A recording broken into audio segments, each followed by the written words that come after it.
This week's Eldritch Lorecast, we take a deep dive into the rules and lore of Vecna and discuss the effect Stranger Things has had on the hobby, all that and more, right now.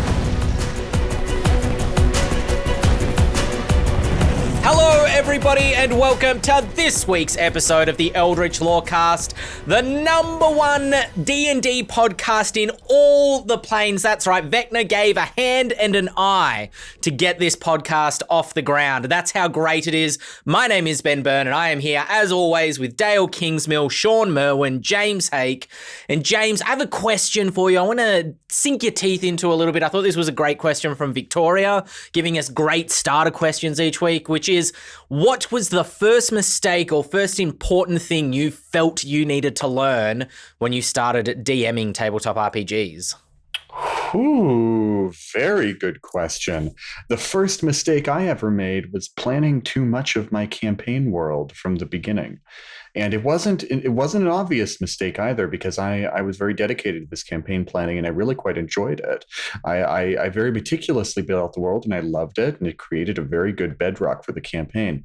I only realized my error probably about a year or more into this campaign, when I realized that I'd gotten far too invested in my own world building and not invested enough in the stories that my players wanted to tell.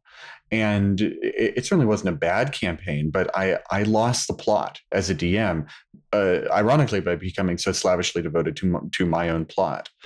And from here on out, unless I'm writing a hardcover adventure where you need to have that sort of clear world building set in stone from the very beginning, I'm much more relaxed about it all. Sure. There was no room for the players to explore or experiment? They weren't able to feel like they were invested in the world because you had too strong an idea of what everything was? No, it's actually not that at all. Because in my current group, for example, they really like how concrete the world lore is, and it lets them ground their characters in that. No, what happened was really much more behind the scenes in my own mind. Is I spent so much of my prep time thinking about my own world and my own villains and my own plots that I wasn't receptive to altering it and rolling with the punches as the players took action. It was kind of like they were, trying to tunnel through concrete rather than digging through soft, loamy soil. Gotcha. Shawn Merwin, what do you think your first big learning or mistake was when you started GMing tabletop RPGs? I think it's sort of similar to what James just said, in the fact that I didn't realize that I wasn't creating a story. I was facilitating a story, and I needed to take a step back and let the players do what the players wanted to do. What I loved in the game wasn't necessarily what they loved in the game, and I needed to take into account more their desires as opposed to mine. It wasn't that the game master's desires aren't important. It's that they're equally important to what the players want. For sure, yeah. Was there a moment where you kind of came to that learning? Was there a moment in game where you were like, oh, I see what's happened here. I need to adjust with my planning for next time? It wasn't that hard a lesson, except for, my players were very receptive and they were always, after the session, we had a great time. And the first time that they didn't say we had a great time, I stopped and I thought, am I being overly, let's take a step back and look at maybe why they didn't have a great time. And then I replay it in my mind and realize, I was really kept pushing this at them when it was obvious that this is what they really wanted. Sure, so, gotcha. Yeah. Dael Kingsmill, first mistake and or big learning when you started GMing? I feel like there were just so many for me to choose from. But, one that does strike me is that I tried to dive in immediately with a really huge group of players. And I don't think that there's anything inherently wrong with that. But when you haven't yet kind of exercised the DM muscles, it makes things a little bit harder, particularly when it comes to balancing out playtime between your players and making sure that the ones who aren't currently active don't get bored. So I think that was a big lesson that I had to learn. The other thing that does strike me is having to learn that it's okay to give yourself time. Like, you don't have to immediately have an answer ready for every single thing your players bring up. They can ask you a question and you can take a second to think about it. It's okay. Go easy on yourself. Yeah, absolutely. I think the big mistake I had early on was, I suppose, not dissimilar to what James said in terms of having a real concrete idea of what the world was, but sort of morally judging the player characters when they made decisions in game that I didn't think aligned with how quote unquote heroes should act. And it's something that I have to admit still bothers me if the players try to position themselves as heroes of the story but do objectively horrible things like murdering defenseless captives or whatever it happens to be. But I think that you need to have some level of detachment as the GM and just let the players have fun how they want to have fun within your hard boundaries, obviously. Bit of news to go through this week. First and foremost, some Eldritch Lorecast news. Some news for the podcast No way. itself. I know. Breaking news coming in right now from myself. We have decided to, starting next week, stream the recording of the Eldritch Lorecast live on Twitch. We have a Twitch channel. It's twitch.tv/Ghostfire_official is our official Ghostfire Twitch channel. And we were like, well, we should stream something. So I was like, why don't we stream the Eldritch Lorecast? So the recording time is at 7 p.m. Eastern Daylight Time, 4 p.m. Pacific Daylight Time, 9 a.m. Australian Eastern Standard Time. You're welcome, Australians. Yeah, exactly. Hopefully I've given enough times there where you can work out where it is for you specifically in your part of the world. So might add an extra dynamic. We'll be taking questions from the chat if people want to jump in there. So an extra way to sort of interact with the podcast. Questions in the chat. I mean, exactly. Well, we need questions to be able to answer them. So we won't extract them from you forcefully, but I am taking questions from the chat at this time. It will be a little bit more rustic than the normal episodes. We have a little bit of a pre-show discussion, post-show discussion, which is really us just talking about our weekend. So it's nothing too exciting. But if you want all that sick early repartee as we wake up and drink our coffees, at least for the Australians, you can join us again, 7 p.m. Eastern, 4 p.m. Pacific, 9 a.m. Australian Eastern. But if you still want to just listen to the edited episode, it will be at the same time as it has always been. So there's no change to that format if you still just want to listen to it on YouTube and or Spotify, Apple, whatever it happens to be. So we look forward to seeing you then. I think that's all I have to say on that. So speaking of things that I have to say, I also have to talk about Arora, Age of Desolation. The Kickstarter is finishing by the time you're hearing this, I think in maybe 2 days. There'll be a link down in the show notes if you're listening to this on YouTube, or you can find it in the show notes on any Apple or other, I don't know why I said Apple specific devices. You might be listening to this on an Android. I don't know. Or on a something else. Anyway. Eldritch Lorecast is in the pocket of Big Apple. I can't believe this. Shawn, how do you feel coming into the closing moments of your Kickstarter? Very, very excited. I'm glad for the response we've had so far. I've been hitting the podcast circuit, talking about it in various other locations. So you can catch me on Between Two Turns and the Gnome Cast and a few other places where I've been spilling little details here and there about what's going to be in it. But we've been doing some play testing and polishing and some additions and some thinking, and it's all coming together very well. Very excited to be able to share it with the public as soon as possible. I'm super excited. We just actually, give me 2 seconds, unlocked the 400,000 stretch goal, which is this giant. I know this is great for audio. This thing, I cannot do it justice how much I love this quote unquote miniature in particular. It is absolutely amazing. And I don't know if the camera will pick this up, but there's so many details, like little skeletons hanging off his back and the shard scale kind of busting through his chest and different things. He's got dragon leather, it looks like, for his little loincloth there. So this is super exciting. Kickstarter ends, I think I'm going to say 2 days after this will go up, maybe 2.5. So if you're one of the people who listens to the podcast early, go check it out. There'll be a link, like I said, in the show notes. How does it feel to have so many cool creatures rendered in tactile miniature form like this? Yeah, it's very spiky as well. Mm-hmm. Cool. Speaking of spiky things. Speaking of spiky things, to give this is a Dante good day little for bit. segues. This is really, it's powerful. Yes. We have a little bit of general news. Speaking of reheating things, get the microwave out, throw in the news from last week. Beep, beep, beep, beep, beep. As we always do. As we always do. The Vecna Dossier You're dropped. really making us sound like the #1 D&D podcast here. That we are, right? Because where else do you get sick, microwaved?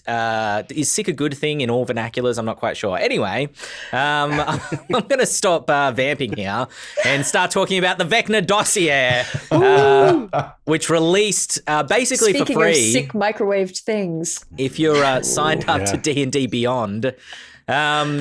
Dael, are you a Vecna fan? Did you take a look at this? Do you feel excited about your opportunity to run Vecna in your D&D campaign? I don't know if I can call myself a Vecna fan. That feels like, I want to be an achiever like Bad Horse. But no, I think it's fun. I think it's a lot of fun looking at it. I mean, this is going to sound negative, but I need you to bear with me. I look at it and I think of all the different things that I could change for it. You know what I mean? Sure. Like that sounds like this is bad and I want it to be different. And I can understand how it comes across that way. But what I mean is I look at this and I find so many different little pieces of it inspiring.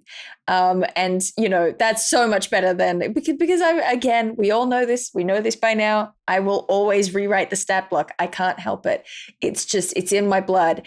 But I would much rather rewrite a stat block that I'm inspired by.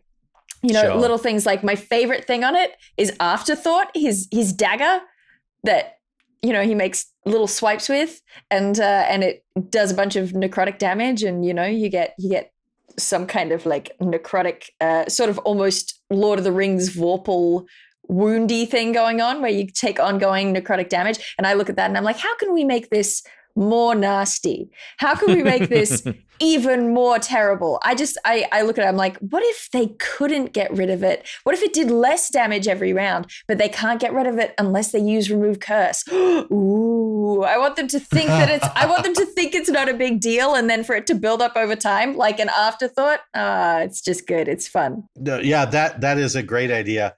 And I was thinking very much along those lines, in the sense that Vecna historically is the Lich, right? He's the first big, bad magic using, not just magic using, but almost the avatar of magic itself.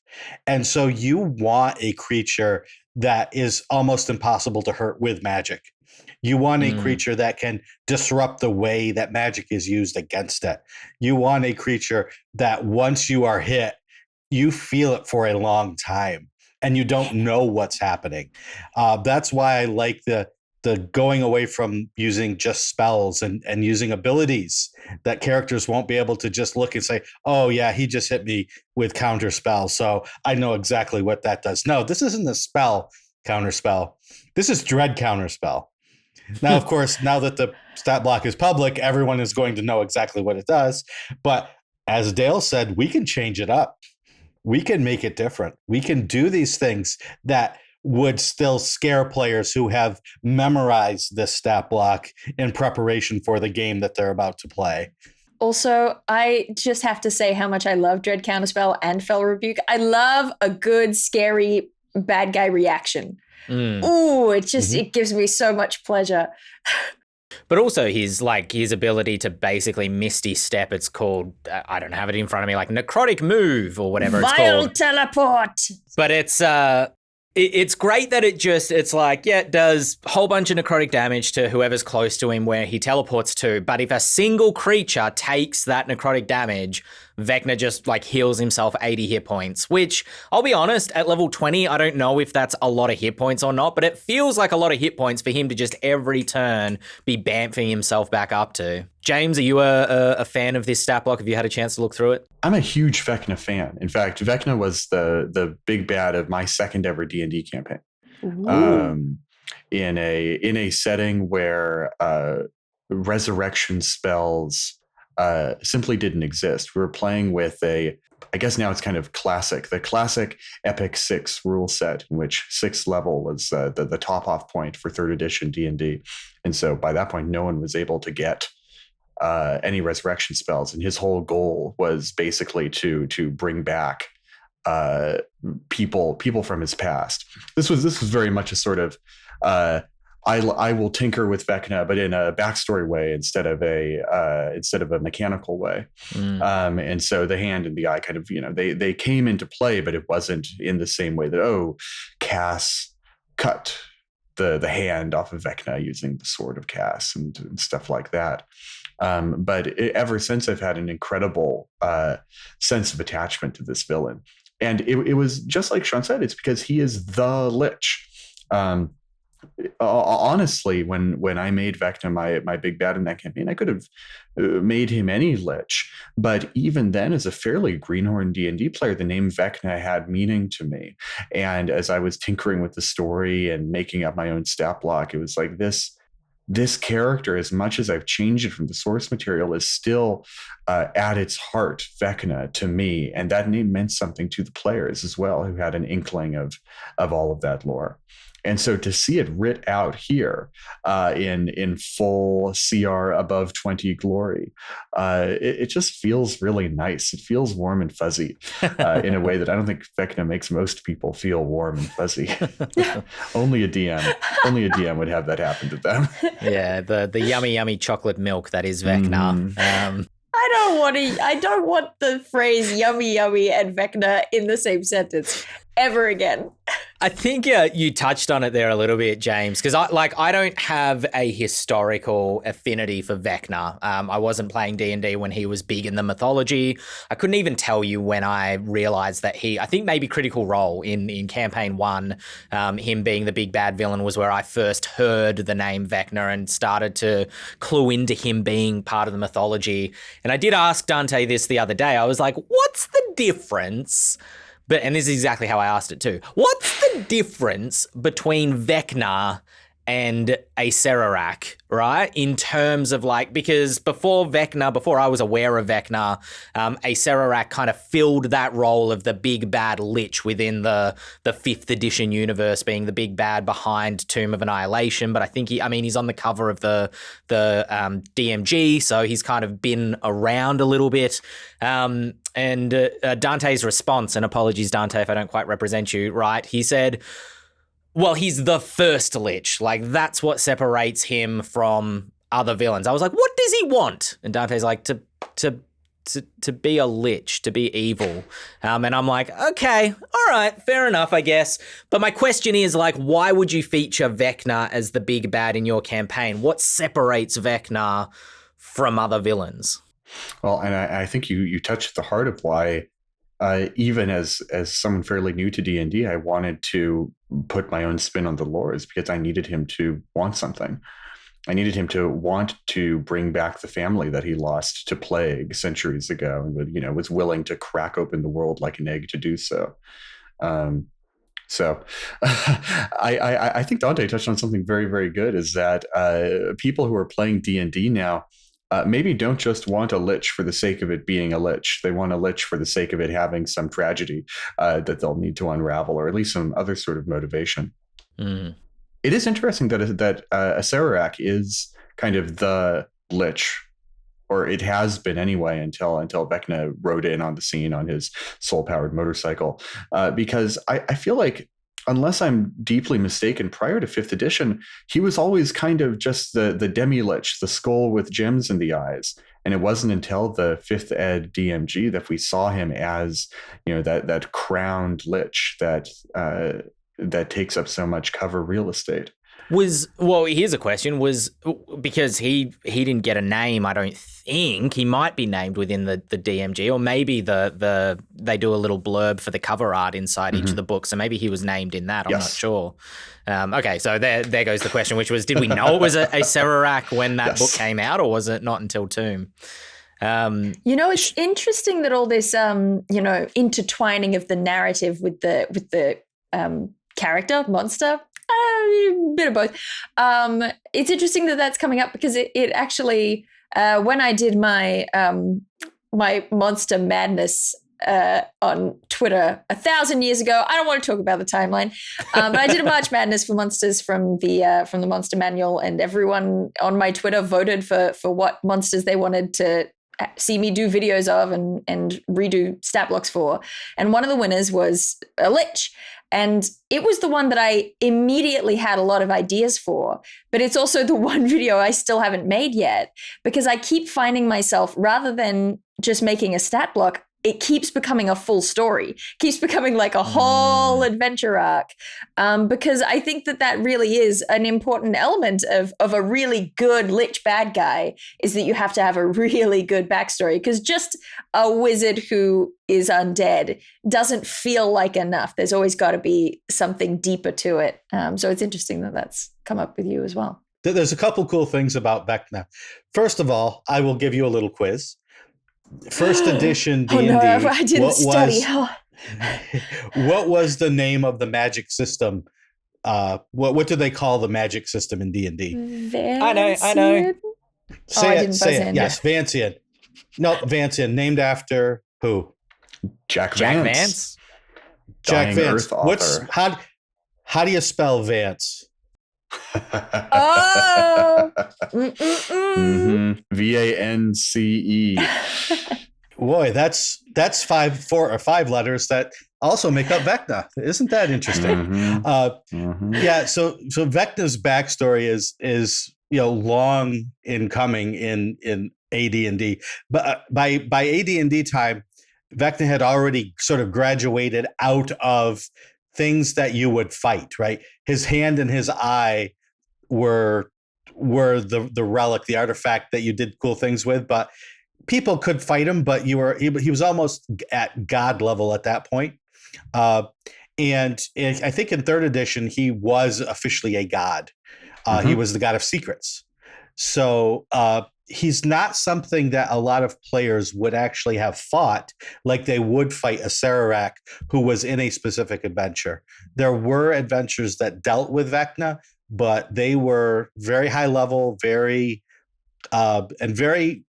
poorly written in some cases, or not written in a way that was easy to engage characters with, like Die Vecna Die, or some of these old, like this one. I don't remember which adventure it was exactly. Basically, if you're playing player characters, Vecna shows up and kills you in box text. And then other players need to come in and get right. So that's the way he was used, which didn't make it sort of fun for players.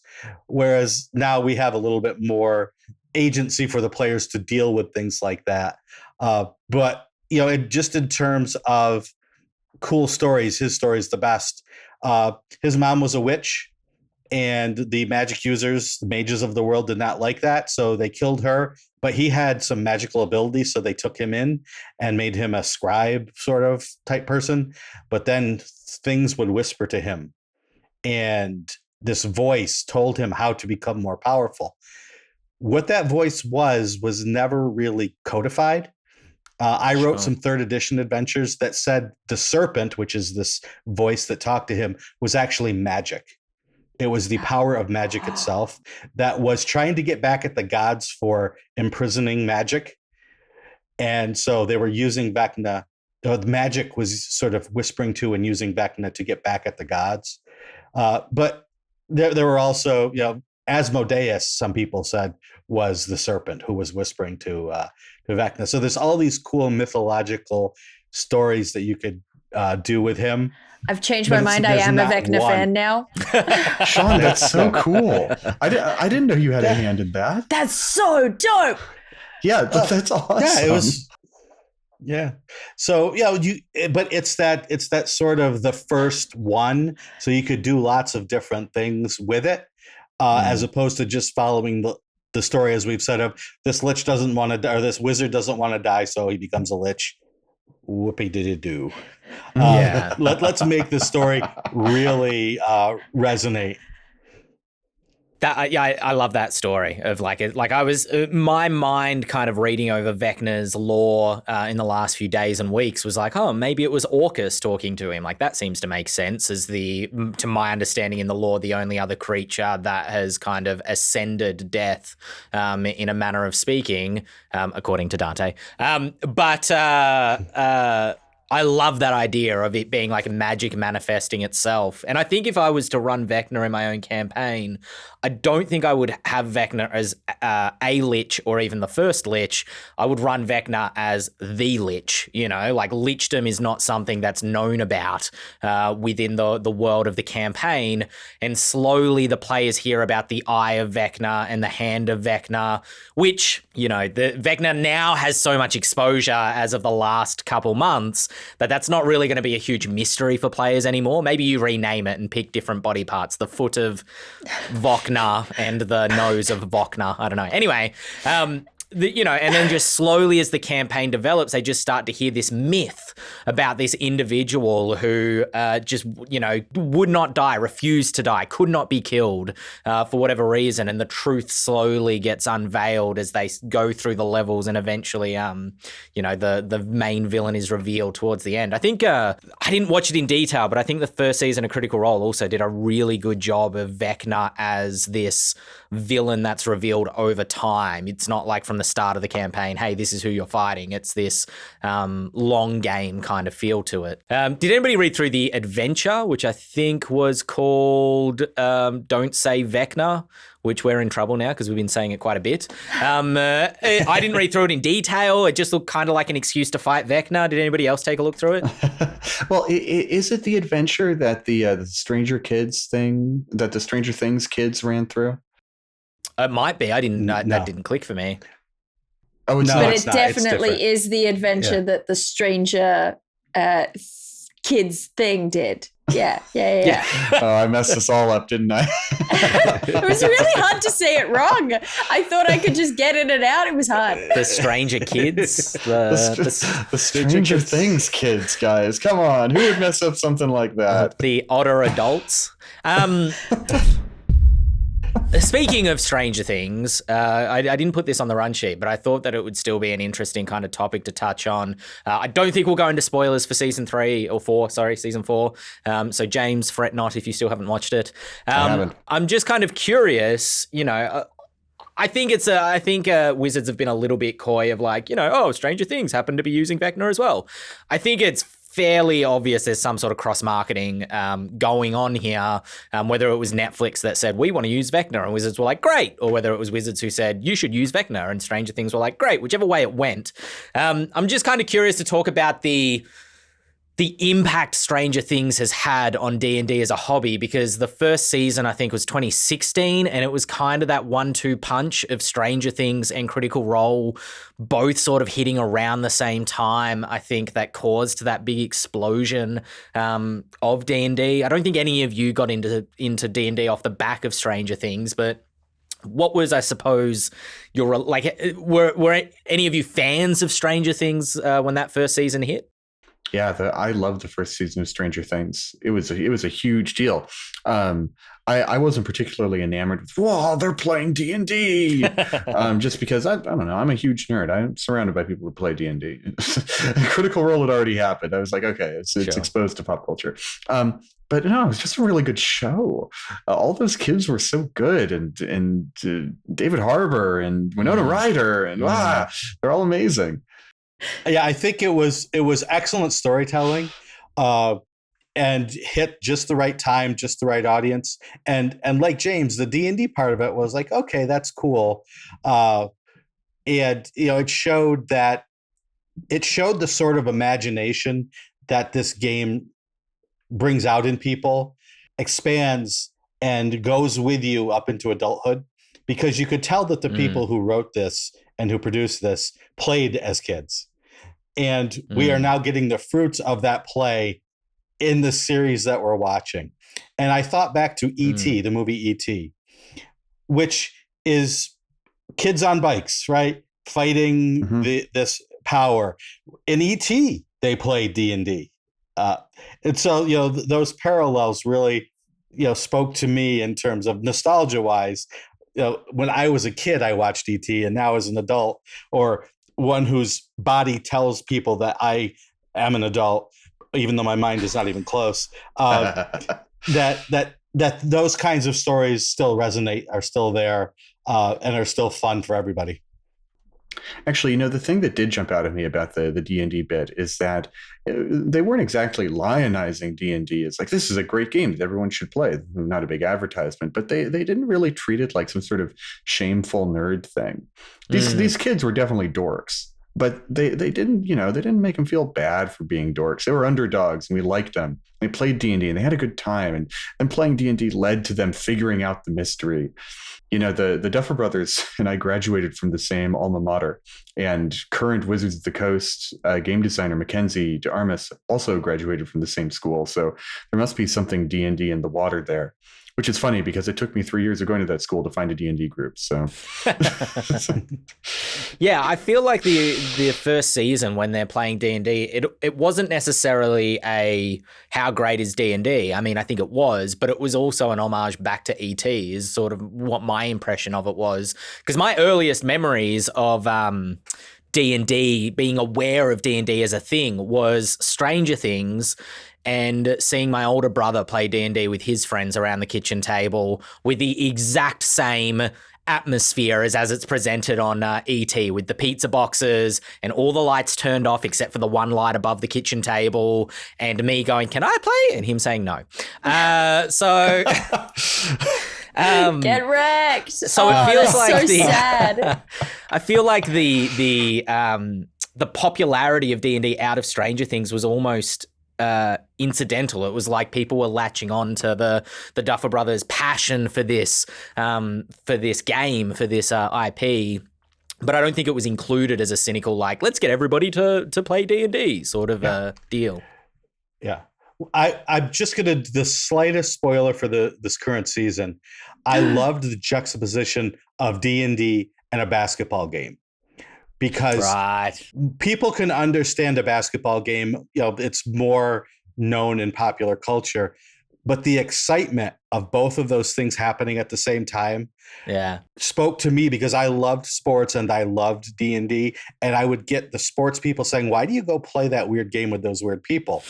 And I would get my gaming friends say, "Why do you go play that weird game with those weird people?" And it was because they're both games. You get to play them both with other people and work as a team, and try to strive and be better than you think you can be, and make these great stories, whether it's at the table itself or because of what happened during a sports game.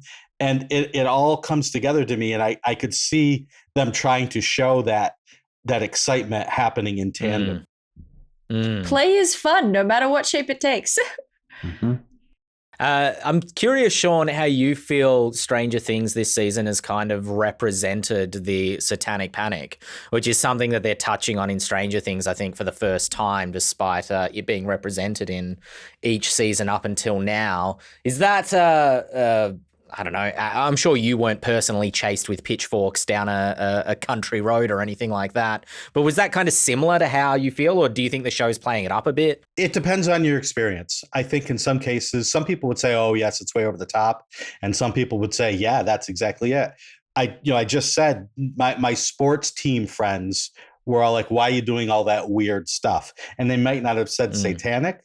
But I lived through the 60 Minutes episode with Gary Gygax trying to defend the game, and I saw Mazes and Monsters where Tom Hanks played whatever that was, and it. What's important to remember, though, it wasn't just D&D, right? It was heavy metal music. It was. Sure. Lots of things were satanic, and it was just all a bunch of hogwash, of course. But It just showed where society was, and where, we still see it, right? It's like Christians against Miss Marvel, now Christians against anything that isn't Sunday school. So it's just kind of strange, and it's one of those things where know your history, because often you are at risk of repeating it. The one other thing I just quickly wanted to touch on with Stranger Things, and I swear, James, your anxiety level for getting spoiled can go down in a moment, but just with that that session that you were talking about, Shawn, where they juxtapose it with the basketball game, what that reminded me of is folks' anxiety around, and things are about to, this is about to be a hot take here. Folks' anxiety around the quote-unquote Matt Mercer effect, where, like your D&D game doesn't need to be so theatrical, or you shouldn't expect your DM to live up to Matt Mercer's DMing, or you shouldn't expect your players to live up to the Critical Role crew's playing of the game either, their deep role playing. And obviously for Stranger Things, it was a scripted production that was shot to be exciting. But to me, it was just like, man, that's how I want to play Critical Role. Critical Role. That's how I want to play D&D. There you go. There's the Scotch tape effect. That's the real Matt Mercer effect right there. That's the Scotch tape effect taking effect right there. That's how I want to play D&D. Is I love to get up and jump around and put on the voices and really try to pull the players into the world of the game that we're playing and get them as excited to play as if it was a sports event that we're all rah-rah getting hyped about. And I'm just curious, like, is that folks, do other folks on this panel have similar experiences of wanting to play the game like that? Or do you prefer a much calmer experience where it's kind of sit down and maybe more strategic? Or I don't know. I don't feel like I watch other people play and compare myself to it. Maybe I'm just very, very lucky, but I don't have that. I think there is kind of a false belief that, it ties back to me. There's lots of stuff where people will talk about, the media that we consume as if we are only consumers, as if we just absorb stuff uncritically and are doomed to like play out all the stuff that we learned from that TV show we watched or whatever. When that's not how it works. People are prosumers. They consume and produce simultaneously in this cycle, and they change things, and they, and they think about things, and, you can like a show, but also be critical of the show. It's all kind of mixed together. And I think that I certainly sit within that zone of like, I enjoy watching Matt Mercer run a game. I enjoy watching any number of DMs run a game, Brennan Lee Mulligan, but I don't sit there going, how can I be more like that? So maybe I'm just lucky. I've run at a few conventions now. And so what I try to do is mimic the players. All right. If I'm running for a group of strangers, I will see how they are interacting with the game. If they are excited, I try to get just a little bit more excited than they are. If that means I'm up running around the table and making a fool of myself and flopping down on the floor and doing all sorts of weird acrobatics, then that's what we do to make a fun game for those players. That seems like we're talking about playing with kids again suddenly. Yes. Well, no, I mean, these were adults that I was running around the table with, but that's a whole different story. But if it's a table where everyone is like looking at their character sheets and they're interacting and they're communicating with each other very tactically, then I try to mimic that and be very tactical and resolute in my actions, and because they want the chess match rather than the big act. So give them the chess match, even if I couldn't compete with them in any way, shape, or form in terms of that chess match of tactics. I can pretend that I did. And I can think, and I can and look at and take my pen and cross things out and give them the act of what they think D&D is, and they enjoy it even more. Yeah, as a convention GM, you get very good at like very quickly gauging the energy levels and what the players want out of the game, and figuring out how to match that. And it's different like every table that you run. Like I might run two or three tables in a day. And I remember one game I ran, two gents rocked up, and one of their characters was named Johnson, and the other one's character was also named Johnson. And this was the most hilarious thing in the world to these two dudes. And I was like, right, this is going to be, yeah, exactly. I was like, this is going to be one of those sort of games. And then the next session was a bunch of people who were like, no, my character is an elf who is Elthanar, and I, carry my father's sword with me, and this reminds me of my stoic duty. And I'm like, okay, this is going to be that sort of game instead. So gauging what players want in a con is a skill that you pick up pretty quickly. This really brings us, I think, to one of the hardest questions to answer about D&D, which is, where does the GM's personal preference fit into the equation? That's something that I've been grappling with at my home game recently, because I think prior to COVID, I had kind of fallen into a mindset where and this is for a home game, which is a very different thing from a con game or a game being paid to professionally run, where it's like, okay, I am going to exclusively kind of match the energy of my players. And my current group is a group that like that doesn't work on them, because they really want to know what I'm interested in, which is such a weird sort of bit of like static feedback for me. It's like, you care about me, you care about my interests and my inspiration as a GM. I better make sure I know what that is all of a sudden. And so, I look into, directly into my own inspirations and have to dig it out rather than just reacting to the energy of the other players. And that's such a different beast from when you're at a con game. You don't know these people at all, and you want to make sure that you match their energy, because you're gonna be running 4 more tables today, and if you flop this one, it's gonna kill your spirit for the rest of the day.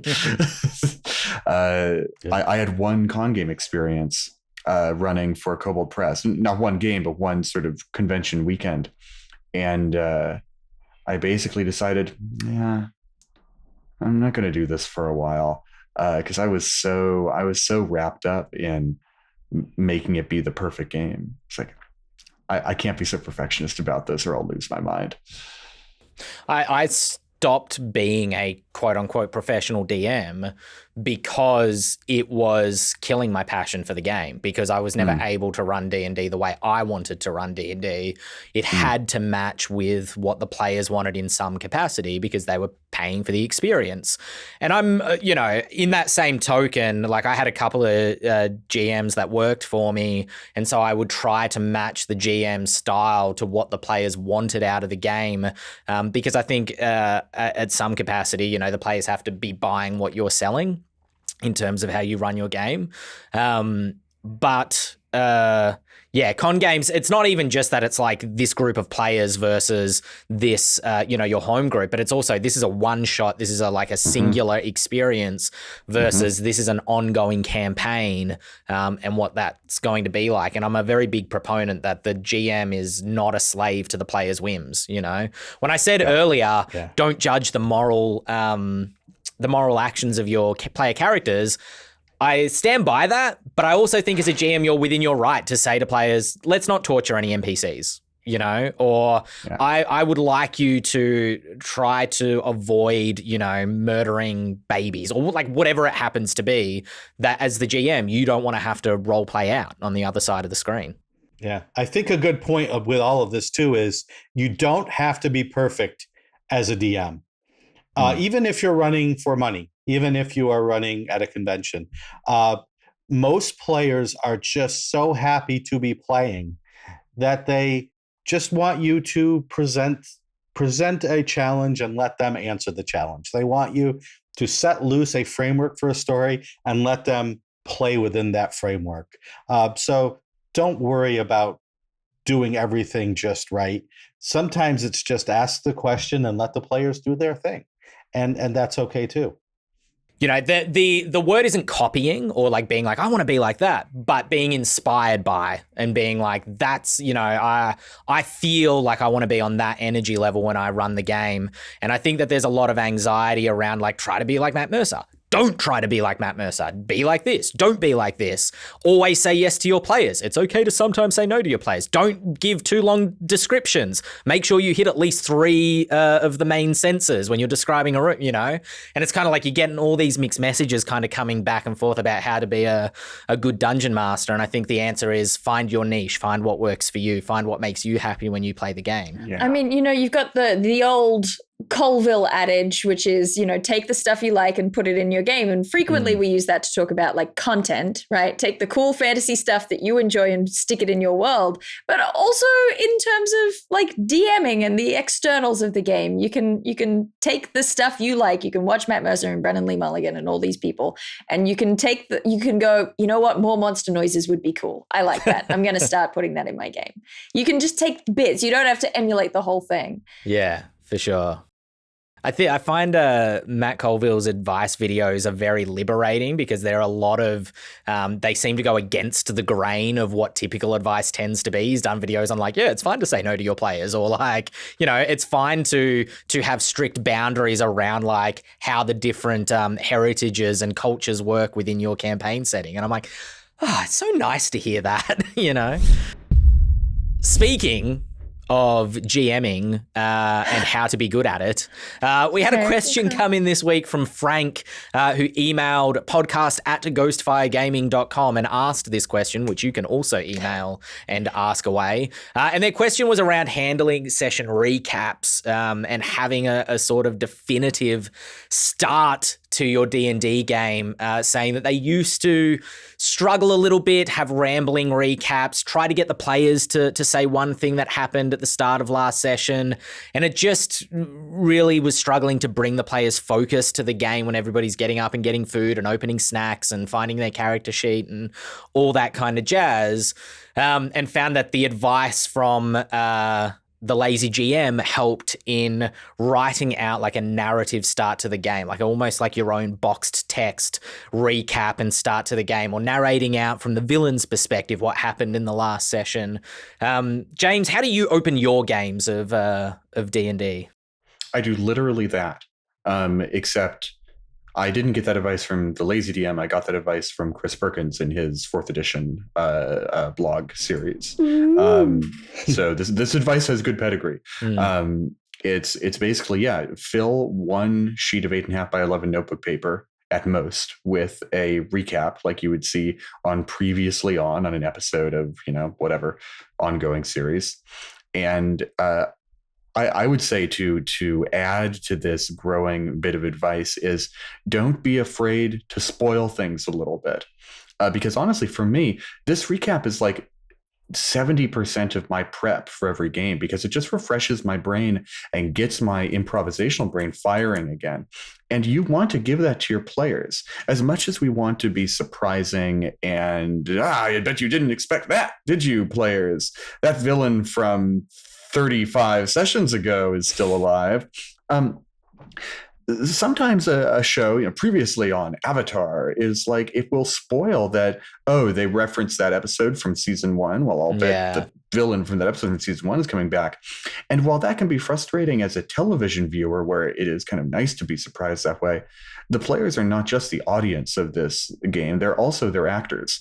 And giving them the chance to think about, oh, what will I do if that villain shows up again? What happened in that game? Oh yeah, that I killed his lieutenant and made a necklace out of his teeth. Or, I don't know. It's like I'll bet I need to get that ready to show to him when he comes back, because that'll be a big part of my intimidation check. It just makes your game better. It makes them more able to role play improvisationally. Don't hamstring your players by concealing too much from them. It will actually help your game a huge amount.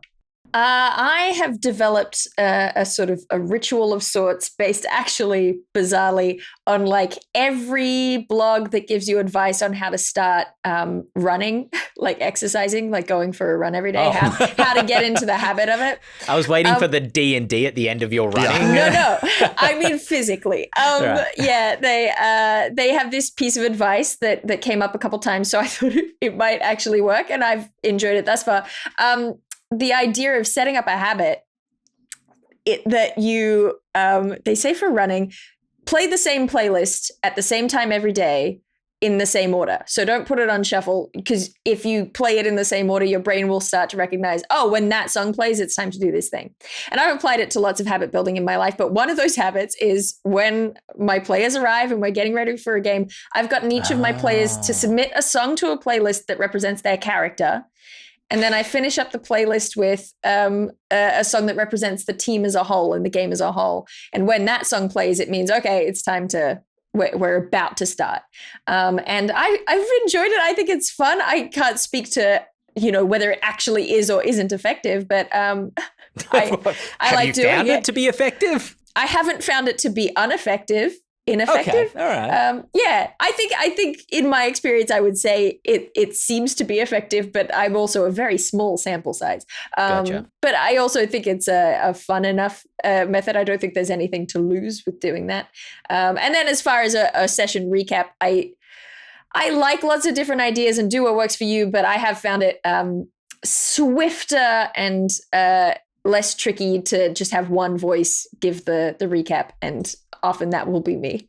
Yeah, that's I love that music advice, because I'll often the attempt was to start when the music goes on, when the fantasy music starts playing, that's when we'll sit down and play. But I found it's just become a bit of a background thing, because it is like put it on shuffle, or it is non-vocal, like, just nice kind of fantasy music. And so it's just become this thing that's on in the background while people are still getting themselves ready. So I like the sort of a more pattern, specificity. a little ramp up that you go, okay, well. Reminds me when I used to work in a bar, closing time always meant the bar was about to close. So everybody would all the staff would go, yay, when that song came on. Shawn, what about you? What's your pre-game ritual to get the players ready in the headspace? Normally my home games, we will eat as a group beforehand and chat and how's your day? How was your week? How's your family?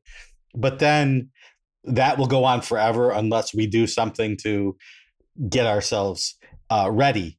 And in education, there's this concept called the anticipatory set, which is do something to transition in from whatever you were doing to the next lesson.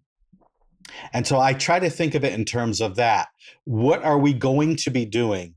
And what can I do or say to get the players out of that mindset of I'm still finishing my pizza and I'm still talking with my friends to, all right, it's time to do this. If we're going to be doing a combat right away, it will be everybody roll a 20-sider. And on this card, tell me what your first action is going to be if you're fighting this combat. And immediately that's something very different. That's not something I do every time, but have the players do something, and then I will, as little as possible, say what they need to know to move into the next thing. Often they will fill in the blanks themselves once we get going, but I also have a group that is they sometimes get out of focus very easily. So I can't risk reading too much text before their attention's going to be wandering. So, I try to tailor whatever that transition will be based on what is coming. If it's going to be something that's going to be long and drawn out, then I try to give them something active to do to keep their minds busy while I'm talking. Yeah, gotcha. This is a bit of a left of field question, but it's just occurred to me as each of you were talking. Shawn, how often do you play? Do you have a weekly game? Is it a monthly game? Is it kind of irregular? It is supposed to be once every 2 weeks, but that often gets pushed down the road for a ways. And we try to do it in person as opposed to online because we are having online game fatigue right now. Yeah. So we're trying to do it in person as much as possible. Yeah, got the exact same thing. Sorry, James. Ben- Relatable. I have an out of left field question to ask you. You just said a left of field question. Is that the Australian way of saying that idiom? No, I might have just. No. We definitely okay. do say left of field. Left we? of field. Yeah. Because here in America, that's a baseball idiom. Yeah. An out of left field question. I mean, like we know out of left field, but Yeah. I'm pretty sure, Ben, that the common phrasing is left of field. Interesting. Sorry, this has nothing to do with D&D. I just love these little So many linguistic questions. differences we bump into. Yeah, I honestly, I was not paying that much attention to what I said, and sometimes my partner has a hilarious I'm habit lying? of. Now I'm guessing. Oh, no. I'm second guessing reality. I'm pretty sure. No, it's perfectly possible. My fiance has rubbed off on me because she will often forget what something is, and to bring it back into a D&D context, she once referred to murder hobos. She forgot that term and instead called them killer hillbillies, which. I just think is the most hilarious alternative. It maintains the assonance. Mm-hmm. Yeah, I enjoy exactly, it. exactly. Speaking of killer hillbillies, we need to go right now because there might be some, I don't know, complete segue fall down there. But this is going to be the end of the Eldritch Lorecast for this week. If you want to send us an email just as Frank did, you can send us an email to podcast@ghostfiregaming.com, or you can also reach us on our handles which are just below our names. It did just occur to me with the streaming next week, if you want to join again, I'll just shout out those time zones one more time, 7 p.m. Eastern Daylight Time, 4 p.m. Pacific, and 9 a.m. Australian Eastern Standard Time. Sometimes we do have to change the recordings around. Pardon me, depending on if somebody's going to be away one week or if or if there's a public holiday or something like that. But I will try to keep people up to date and notified on my Twitter as to when there's a change in the streaming schedule. But as I said, Come hang out with us. Come hang out. Come play with us. We want to talk to you. Come be an honorary fifth or sixth podcast host. That being said, we will see you next week. Like, subscribe, 5 stars, do all the things because it helps the podcast grow. And we will see you next week, possibly live. Possibly live. If you choose to. Or maybe dead. We don't know. I mean, Vecna. Lich-like Yeah. border between the two.